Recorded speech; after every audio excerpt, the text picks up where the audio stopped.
everyone. Good morning. Thanks, Heidi. I think you'll all be very happy to hear I haven't even used the chair yet. Um, for those who don't know me, I'm very anti-remote working. The opposite of Ivan, I'm prehistoric. I run a gaming company. It's B2C. It's called Dalli Europe. But even dinosaurs like me have learned a lot from this group, and we've recently introduced a hybrid policy, which is employees can get to sleep from home. Wow. Right. On my right, I have two very experienced, very good candidates. I'd like them to introduce themselves. Yep, I'm Andrea, People and Culture Director at Hero Gaming. I've been in the industry for 4.5 years now, always with Hero Gaming, and we've always been part of HR Connect. We like to call us as one of the founding members, in fact, of HR Connect as well. I have experience also before the industry working on the agency side with recruitment agencies, 3 years there, and now it's been a nice experience as well within the iGaming industry and with such amazing colleagues and people that we're surrounded with. So. Thank you. Hi everyone, I'm Stefania. I'm the head of HR at LeoVegas. We employ just over 1,000 people, over half of which are based over here in Malta. I'm relatively newer to the industry, so I've been in the industry for just under 2 years now. Most of my experience is in financial services, so I spent a good 12 years in financial services before moving to the industry. So that's me. Perfect. Thank you, Stefania. For those who don't know, the two respective companies on my right were both iGaming Idol winners. LeoVegas as Employer of the Year, and Leona representing Hero Gaming. She got the HR Business Partner of the Year, and I'm here to fill some kind of diversity quota. So I had we discussed a whole lot of things to discuss on this panel before, and I threw it all out the window yesterday when there was the CEO Roulette event. I don't know who followed it yesterday during the main event. And they touched upon some key questions. One of my favorite ones, which is how people work more efficiently from home or equally from home as they do from the office. And for those who didn't follow it, only one CEO agreed out of 5. 4 out of 5 CEOs, that's official statistics now, believe that it's inefficient to work from home, and we're going to touch upon that. Okay. But the second one has preoccupied me a bit more, which is the sentence was, in a male-dominated industry, it is harder for a woman to be a leader. Do you agree or disagree? And 3 out of 5 disagreed that it's harder. What are your views on the subject? I think it is harder. I think in theory it shouldn't be. I think we have women and men with equal qualifications, backgrounds, experience levels, and so on and so forth. But when you look at the practice of things and the politics within organizations and the way things work, if you've already got a senior group of people who it's very male dominated at the top, then research shows that people generally tend to support people and promote people that are similar to them. Now, that may be completely unconscious without any intention behind it, but that is the reality of what happens. So, where these decision makers, it's very important that women, especially in leadership positions, have mentors, have people that they can look up to and work towards, and have people at top levels who are supporting them, making the case for them, and pushing them forward. Yeah. And Andrea? I agree totally with Stefania, and we also discussed this a bit before. And I think the key here is having a role model, people that you can look up to, not just maybe at C-level levels, but different leadership levels within the organization. I think having those setups of mentorship, role models, and people that you can look up to go a long way, because you're pushing people to be more like you, and you can be in those forums. So us as a business, we really need to make sure that we have the right setup to even internally help and help people grow and mentor them to be speaking in all hands within the company, to be sitting on certain leadership teams and really pushing them to keep on growing within their role. So I think that aspect is a very important thing that we need to focus on. And there's still a lot of work to be done. There's a lot of social context as well that are still ingrained in our societies and across the global aspect, I would say. So there's work that we need to keep on doing and keep at, and keep on making sure that we're looking deep into the topic, because there's a lot of things that we do subconsciously as well, I feel. So is it a case, because that for me that's why it's so surprising, at least the reaction there was and the answers there were yesterday. Is it a case of, you know, people like me, we're uneducated into what's already been done, or since this topic has kind of it's ballooned, it's developed? I mean, yesterday it had its own track at the event. Is it the case that this discussion has been going on for so long that people just have felt that the job is done and we've moved on now, because progress has been made. We have female leaders. I mean, for a long time, diversity was simply very limited. So is it a case of, okay, we've made progress, so that's kind of job done? Or they just didn't even realize that there was an issue in the first place? I think it's a mixture of both. So sometimes even if you speak to maybe CEOs, a bit more pragmatic, they want to get things done, they want to get that efficiency in place. And without you even knowing, there are issues that you need to look into. And in fact, we at Hero recently, last year, we did an all-in diversity project. We did a survey and we're part of that project. And before going into it, I felt that we're really aligned with doing everything that we should be doing. Our policies are up to date. But there's a lot of work that we still need to do. And I think being open to these ideas and listening will help us go a long way in being there. Because you might have your C-level team or your leadership and say, it's working fine, we're reaching our objectives. But you need to see the bigger picture and context of things. And having that diversity of thought, diversity of backgrounds within your team will add more value and increase your revenues, your growth of the business and success of the business at the end of the day. But would that mean, so for example, someone does an audit on my company and they say, for example, it's not diverse enough, you're all short white men. And does it necessarily mean that by bringing on someone who is just completely different to, you know, the decision makers, is it going to necessitate success? How will I know as a decision maker how to take that step? I think it all depends as well. You asked about sort of progress and how do we know we're making progress. I think it depends on who you're talking to. So if you have somebody who has never been discriminated against in their life, that group of people is going to say, we do not have, I do not think we have discrimination within the organization. In fact, we ran a survey quite recently with our people, and the opinions vary significantly depending on your ethnicity, on your background, on your gender, and so on and so forth. So, with regards to progress, I agree. A lot of progress has been made, but there's a long road to go down. I mean, you understanding what do I do next and how do I take this forward? That question is different depending on every single organization. You know, diversity is not about saying, oh, you know, we have a quota, we have to find one person that looks nothing like us so that we can go out on social media and say, oh, you know, we did it and look how diverse. You know, that's not it. And people are not fools. They see through fake initiatives. They want authentic initiatives. So it's really important that you understand exactly what it is that you need, what it is that is going on within your organizations, and you make decisions which are not patronizing towards people. Very good. I mean, both of you have obviously over the last few years you've pushed more towards the remote work, flexible kind of working, and that probably entailed that you hired more from the different countries, and the diversity factor became a bigger component that you need to pay attention to in your companies. So, defending my fellow CEOs of yesterday who felt that it was inefficient, is it just a case of it's still early in their company journey, they've brought in different cultures and they haven't yet established how to deal with them? Or is it just remote working that's flawed?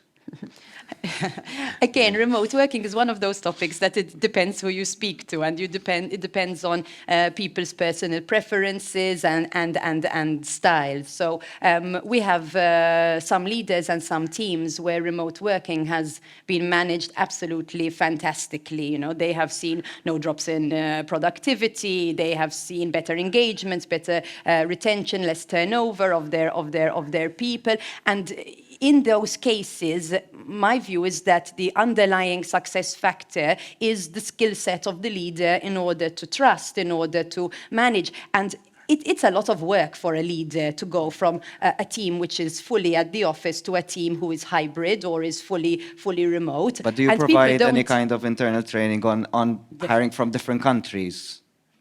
So the remote aspect, has it become more complicated by bringing on different cultures? I mean, to be fair, LeoVegas has always been super diverse from a nationality perspective. So I think in that case, because we have so many different offices in different office locations, we've been, I guess, lucky enough that we are super diverse from that aspect. So I think our leaders are quite ready and comfortable with having people from all over the globe. I think the change and the adaptation is more, okay, like my leadership style has to change completely, and am I ready to invest the time in that change in order to make sure that my hybrid and my remote work is, and that is the work we are doing as an HR team. It's more to support on that point, you know, what's the mindset change, what's the logistical change that comes as a result of that. Have you, Andrea, incorporated the diversity training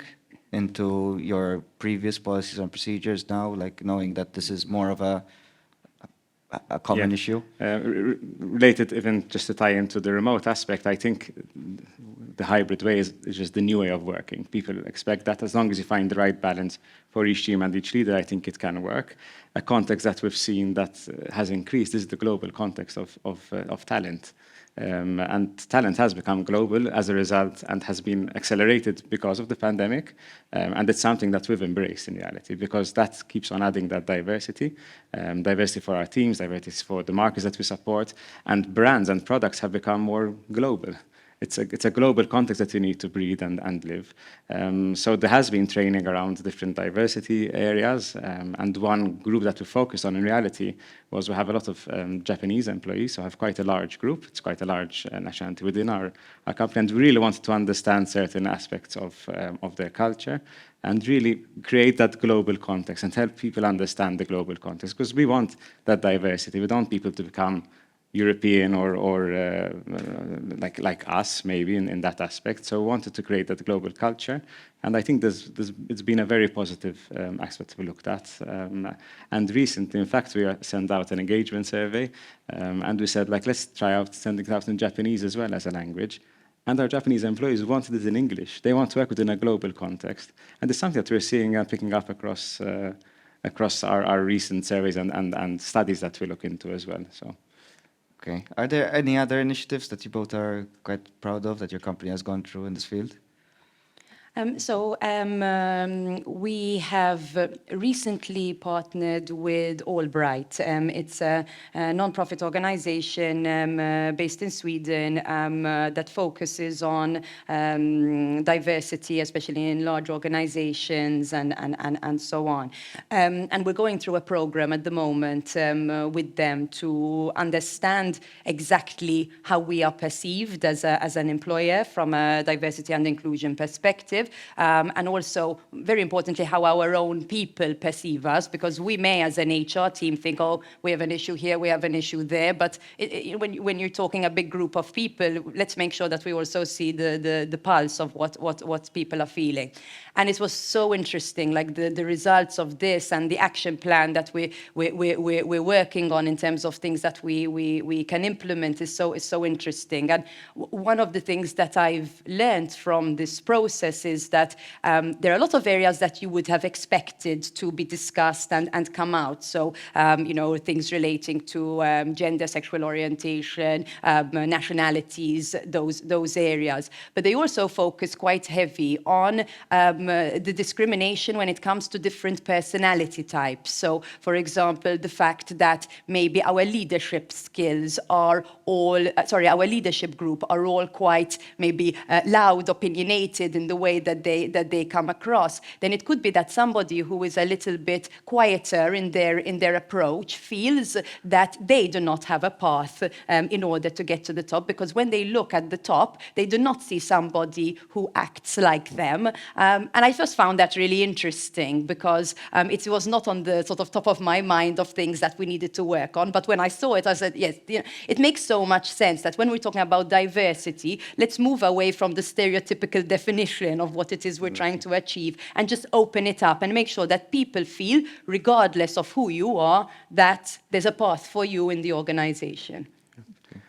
Similar, we worked with All in Diversity on that project, and again, it was a big eye opener. I remember I joined Hero 4.5 years ago, and before I had an equality policy, and we're not big fans of policies, but it's good to have guidelines in place. And in reality, you need to change the way to think about that. And one thing that really stuck with me is that we used to use the term DEI, and this really ties into what you're saying in reality. It's really DIB, which is belonging. And that is what diversity is all about. If you feel that you belong to the business, you're engaged to what we're doing, you're engaged to the brands, you're engaged with our people, and then we can keep on working on your growth, on your development. And one thing that really tie into people's development is learning. It's something that we focus on a lot, learning and development, and to have a track and different types of training for different types of personalities, different types of people, to cater for all backgrounds, all learning styles, and also make sure that we are really investing in our people and helping people to really be the best versions of themselves and belong to our business. And that's what it's all about. So Right. There's been a lot of initiatives that really tie in together and then that offer this context. Going back to your DEIB, so We're always adding letters to yes, it. It's fun. this generation doesn't really like words anymore, so we just add letters. E, which for everyone knows is equity. I found very interesting that Jesper yesterday on the CEO panel as well, he mentioned that their team, they take into account the fact that, for example, in a particular profession, a particular industry, the gender splits are obviously different. So if you go into look something like computer engineering, it's something about like 70-30 male dominated, and whereas in HR professionals might be inverted there, 60-40, 70-30. Is this something you have incorporated into your companies as well? And is there any other areas which aren't even not HR related that maybe you could recommend to companies to incorporate? I think at least our strategy has not been a one-size-fits-all, because obviously you can take our statistics across the group, but I think what's much more interesting is when you deep dive and you look into the different teams and what the reality is in there. So, for example, in our Sweden office, that is where there is our product and tech teams, which are predominantly male employees over there, much more than any other part of the group. So over there, the initiatives have been much more strong around having sponsoring internships within universities, within tech roles, or being sort of super present in female leadership in tech responsibilities, and so on and so forth. Whereas you might have, for example, in Malta, where we have our, let's say, our legal teams or our finance teams or whatever, perhaps over there it's not an issue of gender equality, because that's maybe quite on par. But over there it might be that you may have a lot of people from one nationality that have sort of slowly hubbed together, and they're all from the same place. So they're definitely, from an equity perspective, there definitely needs to be a differentiation in strategy, especially for some of the larger size organizations. How do you tackle when if you, for example, you open up a Japanese brand, you're bringing in, you want it authentic, you bring in Japanese national, people who understand the country, the culture, and are willing to, help you have success in that field. So how do you blend that with your current culture? How do you prevent a clique forming that doesn't assimilate with the rest of the company? Andrea. Well, what we try to do is decentralize the teams in that aspect, so people work with cross-functionally, and I think that really helps. So you avoid having just a Japanese team working in a silo and not working across the business. So I think that is a very important, that you really encourage those cross-functional aspects, both on the work and even by organizing different events and team building activities that can really help people mix up together, because it's common to have this, like planning. If you have a lot of Maltese, they will stay together. A lot of Swedes, they will stay together. Japanese will end up hanging out more together because they have a lot in common. At the end of the day, there's a lot of things that are similar. So we try and mix up that through these initiatives that we do, and also making sure that we're offering these opportunities to really mix cross-functionally, because let's keep in mind that is what they want at the end of the day. They want to work within a global context. If they want to work in Japan, they can earn 4 times the salary they're earning in Malta and living in a Malta. So they want to experience that. And to be honest, I can also relate a bit to them, because one of my regrets maybe in life, not that I'm so old, but one of my regrets is that I've never lived or worked abroad. And it was something that the gaming industry gave me, because I lived and worked within this global context, in this international business. We're 27 nationalities at Hero. We're always very diverse. And that's what I love about it. And that is what I'm sure that each nationality and people want to achieve by working within our industry and within our company and companies which are like-minded like us.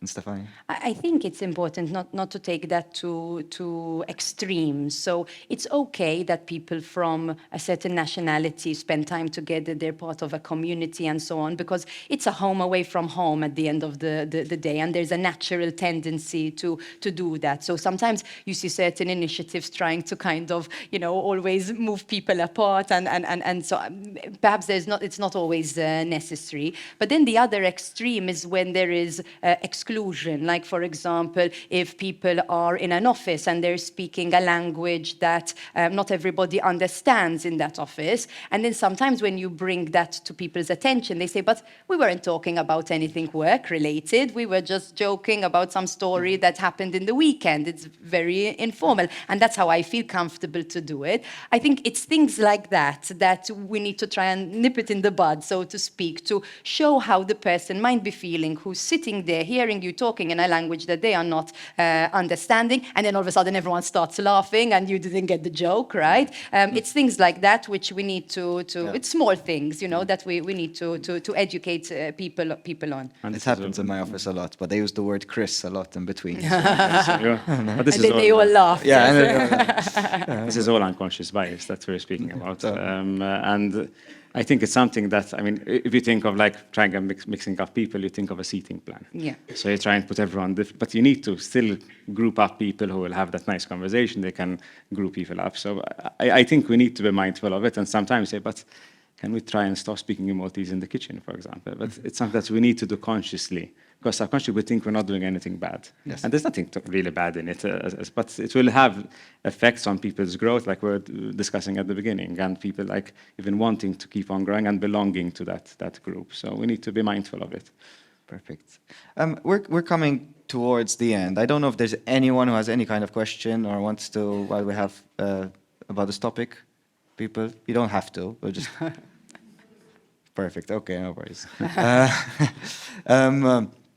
Okay. But going to that extent, when you're trying to stop this from happening, are you strict? Do you make rules about it? Do you, like, if someone, you tell them once, you tell them twice, like, for example, me, whenever, if I get angry, I'm going to switch to Maltese.